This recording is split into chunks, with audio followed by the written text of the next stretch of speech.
There's a lot of speculation going around on what projects will be announced in the future installments of the DCU, whether it be future installments for Chapter 1, Chapter 2, and like beyond that, and whatever is culminating in the events that comprises James Gunn's DCU, and what key players will be present throughout the universe, and more specifically, what minor characters or major players will get TV shows or movies to further solidify the universe going forward. And there are a lot of DC characters that have yet to be announced in this universe that would be very good candidates for general audiences and fans like to become more enticed or invested in the universe, and how much it's going to differ from like the failure that was the DCEU. Now there's some leaks going around, like since these are just leaks, these are not confirmed or anything, these are just more rumors, unverified sources, speculative, but it's just kind of fun to think about the ideas of certain characters getting projects and what it means for the universe and whether or not it'd be a good idea and which characters I think deserve the spotlight the most. Now some of these leaks are coming from like the DCEU Reddit like leak or whatever, and like this verified source or unverified, they've gotten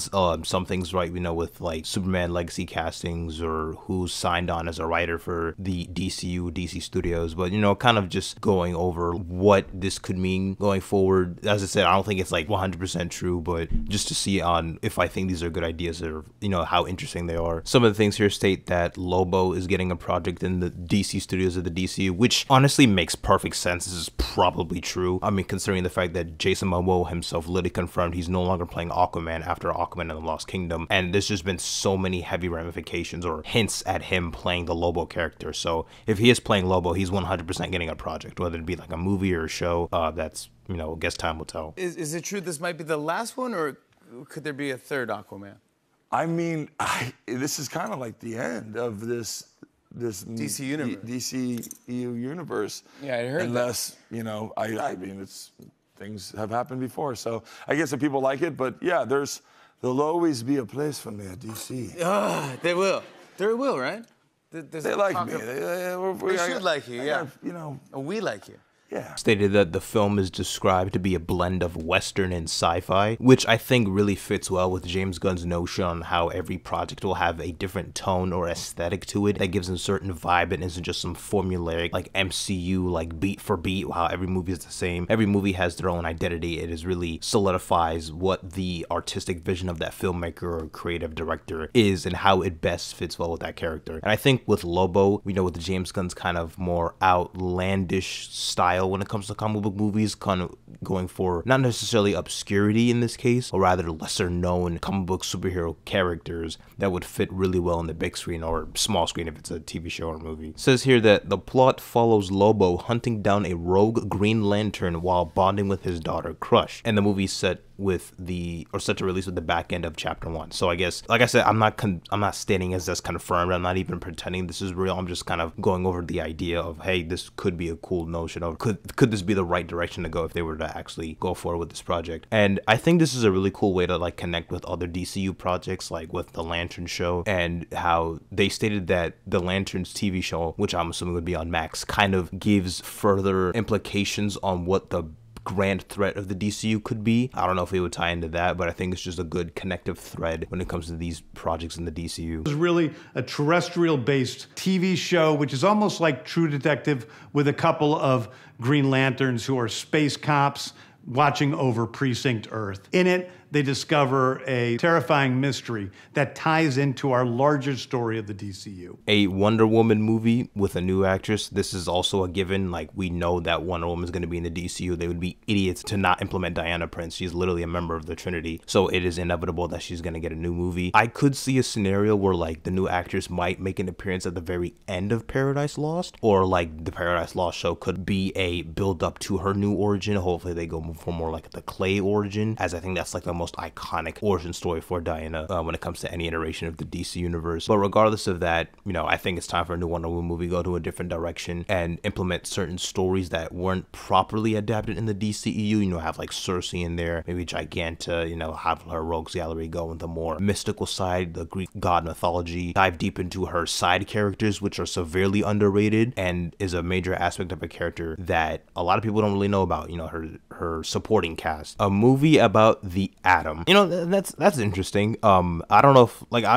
don't have anything against the Atom. You know, if this, you know, ends up happening, that'd be cool. I don't know if it would be like Ray Palmer or Ryan Choi. I'm assuming maybe Ray Palmer. I don't know if Adam needs a movie, or at least not right now in chapter 1. I think there are other characters that kind of deserve the spotlight just a little bit more, or are given more priority, or I think there are certain things they need to focus on before doing an Adam movie. Like I said, I'm not against it or anything. I just think there are more interesting characters to give projects than the Atom, but you know, not against it. A Hawkman and Hawkgirl TV show. I think this makes perfect sense considering the casting with Isabella Merced playing Hawkgirl in Superman Legacy. So it would make sense that we would see her again in the DCU, or else like, why would they even cast her if we were never going to see her again? Hawkman and Hawkgirl's origin in the comics is just so convoluted, retconned like so many times, but it is kind of interesting to see like the complexity of it and how it impacts those characters, you know, like reincarnation. I think it would make it for a really good TV show, seeing like the different iterations and the different reincarnations that has happened for both Hawkman and Hawkgirl, and then them trying to find each other, understand their abilities and stuff like that. Maybe we might see like Shiera Hall as well, like Hawkwoman, because for those confused, there is a difference between Hawkgirl and Hawkwoman. Those are two completely different characters, and I would assume that the Hawkgirl we're getting in Superman Legacy is Kendra Saunders and not Shiera Hall from like Justice League Unlimited, because that one's like more of a Thanagarian, and the one we're getting Superman Legacy, I'm assuming, is the more one that's like human. You know, it's weird, but that's what I'm assuming. But yeah, I think that'd make for a really good TV show, you know, seeing a new Hawkman in there. Maybe we might see more JSA implications as well, because there's also say here that we might get like a Dr. Fate TV show as well. I think, because that's one of the few projects that I want to see in the DCU the most, is a JSA either movie or show, preferably a movie, and have it set like in the past, like have it set in like World War II, have it be like a historic piece. I'm not against a modern Justice Society, but if you're already having the Justice League, I think it'd be better to differentiate those two teams by having it set in the past, or maybe even going the Earth 2 route. But I think just for simplicity's sake, just have a Justice Society team set in the distant past. You can have Hawkman in there, Dr. Fate, Dr. Igniter in there as well. Just some of the cool characters that I don't see. A Teen Titans movie is a must. A Teen Titans, whatever they're gonna do is a must. Like, because the only live action depiction we've gotten of the Titans is that garbage TV show on Max, and yeah, that show just has horrible writing and is some of the worst depictions of the Titans I've ever seen. So we definitely need a Teen Titans movie. But if this is Teen Titans rather than Titans, I don't know if Dick Grayson would play a role in it, because we can assume that Dick Grayson is Nightwing in this universe due to the fact that Damian Wayne is going to be in The Brave and the Bold, unless this is set like in the past, kind of like a flashback movie when Dick was Robin, but I don't see that being the case. Or this could just be a Titans movie with the adult versions of these characters, so like, you know, with like maybe Tempest, Donna Troy, Wally West, Flash, and then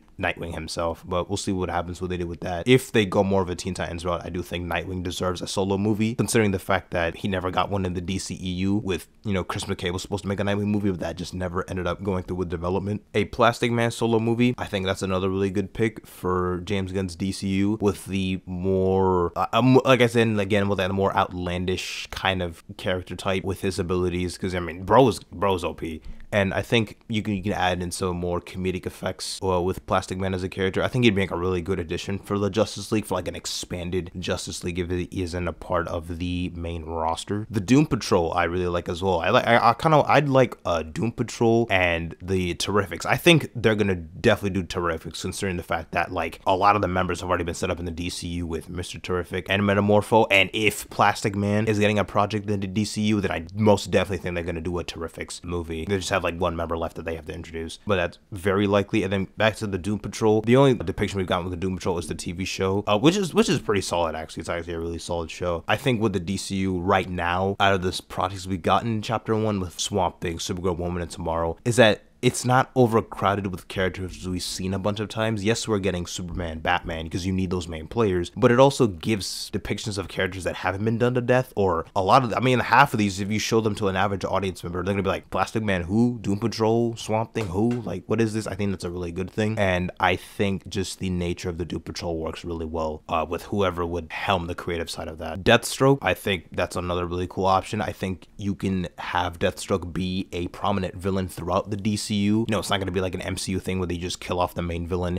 I think he can be an overarching presence. Maybe not like the primary villain, but maybe he can mess around with certain members of the Bat family, like Nightwing, or like the Teen Titans, or like maybe if you had a Deathstroke show, you could have him going after like contracts or being like a contract killer, and then you see him go toe to toe with some of the most formidable, you know, fighters in the DC universe. I think that would be a fire TV show. I think that's a fire premise. Him just going after certain characters in DC that are very skilled. Like maybe he tries to go after like Nightwing or something, like the Titans, Robin, Batman, or just other characters in general. That's an excellent idea. And these are just some of the other characters that weren't listed in this supposed leak that's probably not true, but characters that definitely, or aspects of the DC universe that definitely deserve to be put in the DCU. Justice League Dark, I think they need to set up more of the magical side of the DCU with like Zatanna, John Constantine, Deadman, Etrigan. I think an Etrigan movie was actually listed in that as well, like a R-rated Etrigan movie. And if that's the case, I think that could lead to a Justice League Dark movie, which would be perfect for that. And a must is definitely Green Arrow. I think we'll most definitely get Green Arrow in the DCU, especially that I think there needs to be a sort of cleanser after the Arrow TV show. Even though I don't mind the Arrow TV show, it's not really Oliver Queen from the comics. He's too Batman-like, very serious, very brooding, uses a lot of Batman villains. Like, I think that you need to actually properly portray who Oliver Queen is from the source material, and also really see the really cool dynamic between him and Dinah Lance Black Canary. They have a really cool relationship in the comics, and in Justice League Unlimited would be really cool to see in the DCU. A no-brainer, like one last one, is a Flash movie. We're gonna get a Flash at some point, maybe not right away. I think it's a good thing to kind of separate from characters we've already got in the DCEU that weren't really either received well or just didn't do well financially, like Shazam, Flash. We're not going to see those characters for like the first few years of the DCU. It's going to take time sort of as a breather to have a really solidified universe.